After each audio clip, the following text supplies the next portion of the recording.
Баш прокуратуранын Донбасста женкеверлер тарафындан кечирилген күтлеви идамларынын шатлары бар. Олар Донецк ве Луганск халк жумхуриетлери деп беле олган канунсуз тешкилиятларынын эсерлигини көрген инсанлардыр. Женкеверлер тарафындан 134 арбий хизметчи ве ади ватандашынын өлдүрүүнүн шатлары ола. Бүгүнге тек 13 белгиленди деп билдире баш прокурор Юрий Луценко. Прокуратура Донбасста Русия үчретлери аскерлері тарафындан жен канунларының бозулмасыны тақиқ еті.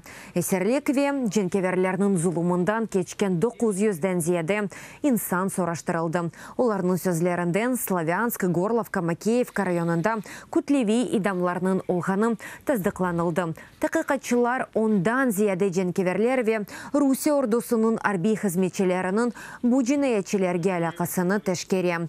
Былтыр инсан ақлары бойынша БМТ юқары комиссарының идаресінде Донбасста идам нәтижесінде 100 инсан өлгені ақында білдірген еділер.